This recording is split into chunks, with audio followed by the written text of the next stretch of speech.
안녕하십니까. 인사이트TV 김형국입니다.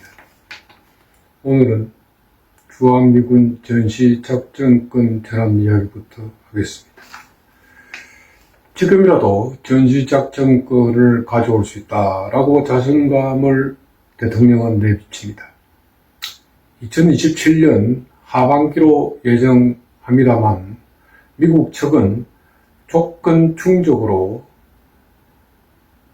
충족이 되어야만 가능하다. 그래서 2029년 1분기를 계획하고 있습니다. 1년 6개월 정도 시간 차이가 있습니다. 우리가 우리나라를 방위하겠다는 군사주권에 대한 방위성은 있습니다.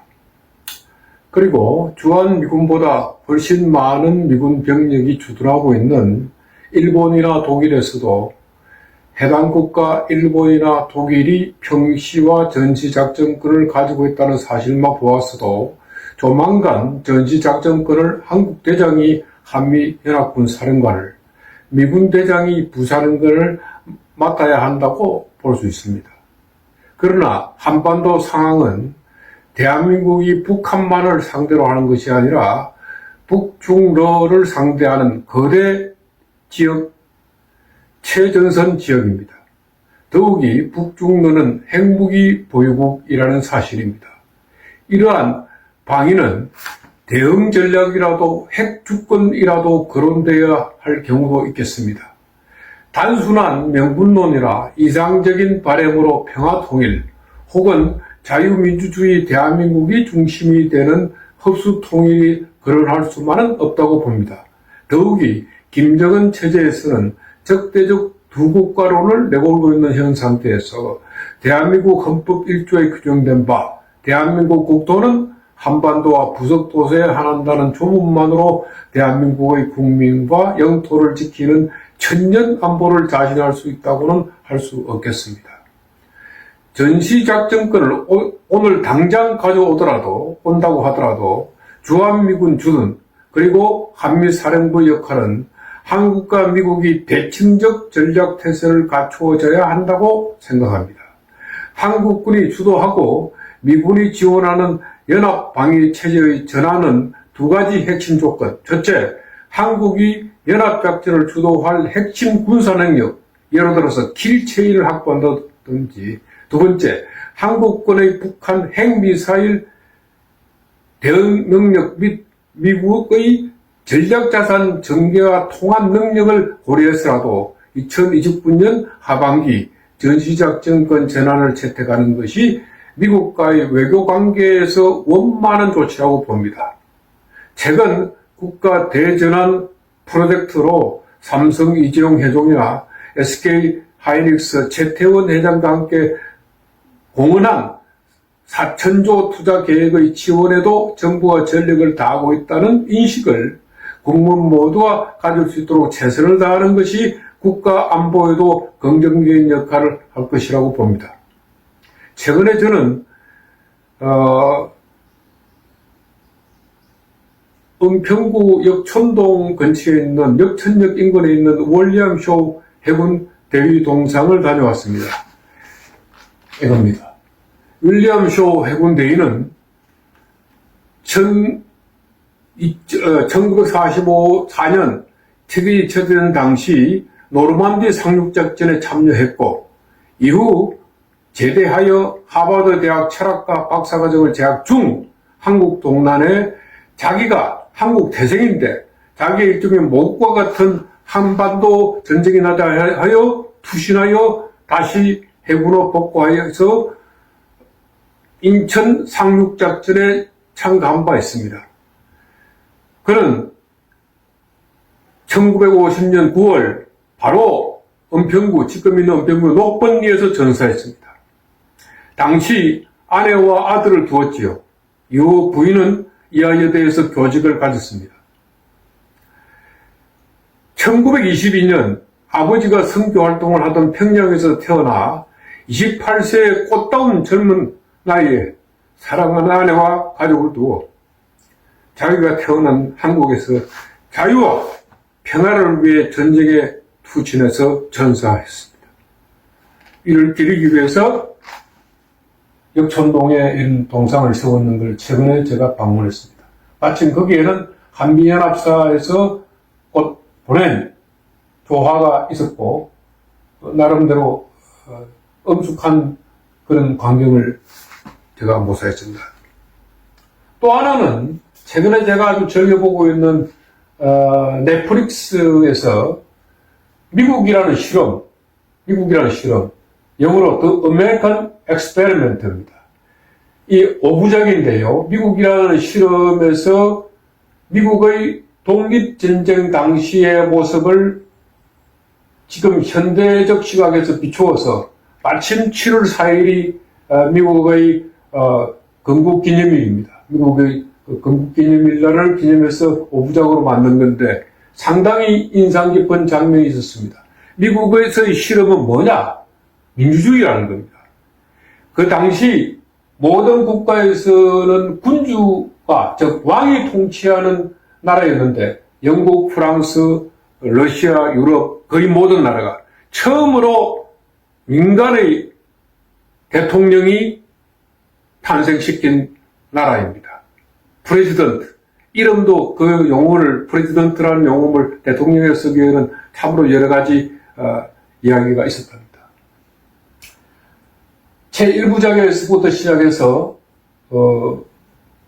조지 워싱턴, 나중에 초대 대통령이죠. 조지 워싱턴이 영국 식민지의 영국 장교로, 그러니까 미국인인데 영국 식민지의 있는, 그러니까 미국인에서 영국 장교였더구만요. 그래서 그 당시 미국의 서쪽을 점령하고 있는 프랑스 테리토리에서 프랑스군과 싸웠습니다.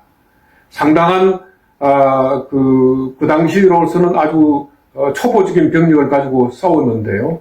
그런 어떤 모습을 담아서 이후에 그 미국의 건국의 주역들, 토마스 제퍼슨, 알렉산더 해밀턴, 존 아담스, 그리고 벤자민 프랭클린 등의 인물을 지금 부통령을 지낸 분들을 중심으로 해서 이야기를 끌어가는데 상당히 인상이 깊은 적이었습니다. 어쩌면은 이 미국 독립전쟁이 프랑스 대혁명보다 더 일찍 있었습니다. 보통 우리는 영국의 청교도 혁명이나 프랑스 대혁명을 유럽의 가장 근대적인 민주주의로 이끄는 혁명이라고 하지만 제가 볼 때는 이 미국 건국의 역사인 독립전쟁이 어쩌면은 근대 민주주의를 탄생이 어떻게 되었는가를 설명하는 가장 좋은 자료였기 때문에 이렇게 말씀드리는 겁니다. 이 장면에서는 제가 또 말씀드리고 싶은 것은 미국 헌법입니다. 미국 헌법. 당시에 그 식민지 13개국의 대표 55명이 필라델피아에 모여서 당시 영국의 국왕인 조지 3세가 식민지에 부과했던 인지세 그리고 T-tax 그러니까를 그 대표 없이는 우리가 조세를 낼 수 없다. Without representative, we do not pay the tax. Without representative. 이런 이야기입니다.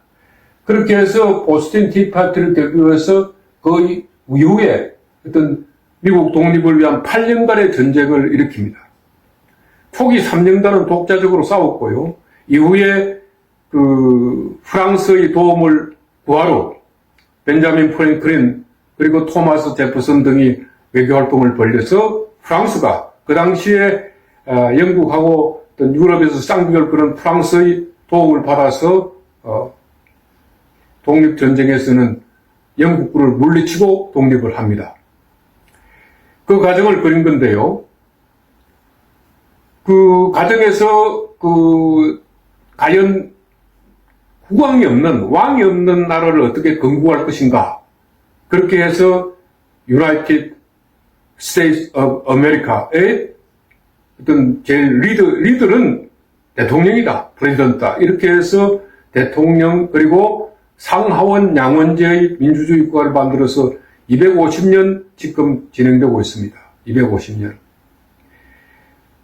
역사가 많지는 않죠. 250년이라면 우리나라로 치면 정조대왕 때입니다. 정조대왕 때. 그리고 그 정조대왕 때 우리나라 정조대왕도 상당히 개명된 국왕이었죠. 그 국왕이었는데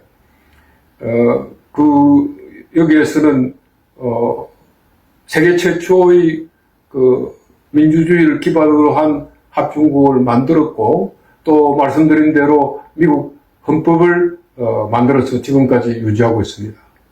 미국 헌법은 대표적인 성문헌법입니다. 우리가 불문헌법이라 그러면 영국을 불문헌법 국가라고 그러고 우리가 성문헌법이라 그러면 미국 헌법입니다. 미국 헌법은 전문을 포함해서 본문 7개조가 있습니다. 7개조입니다.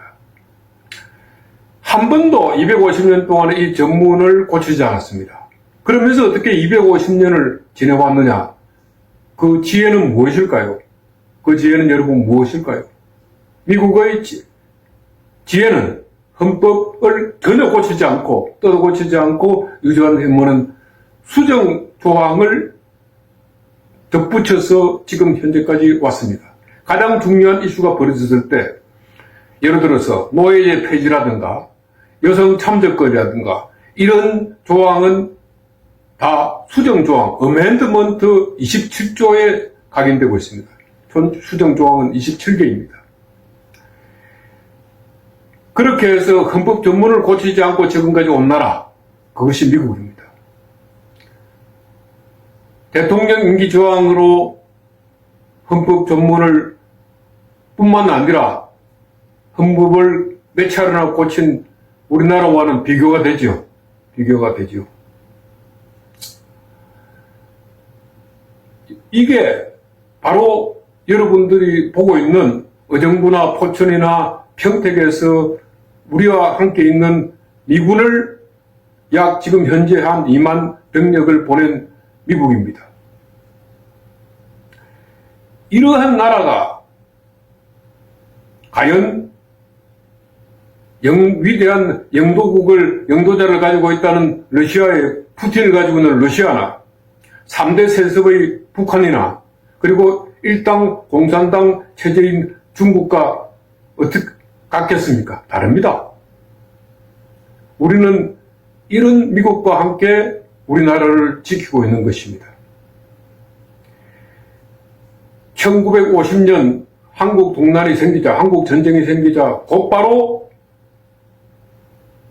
UN 15개 국가 합계 지원 병력을 보낸 해리 트루먼 대통령이나 1953년 휴전 마친 뒤에는 1953년 한미 상위 방위조 조약을 채택하여 이승만 대통령과 함께 채택한 아이젠하워 대통령, 그리고 1944년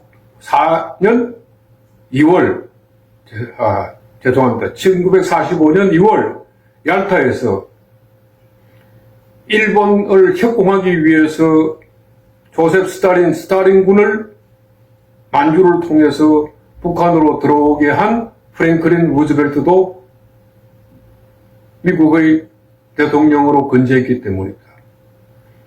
어쩌면 이렇게 북한에는 소련군이 들어오고 어쩌면 미군이 우리가 들어온 것은 1945년 8월 지금 강화문에 있었던 일본 총독부를 격퇴하지 못하고 우리 힘으로 격퇴하지 못한 그러한 까닭이겠죠. 오늘은 이상 마치겠습니다. 감사합니다.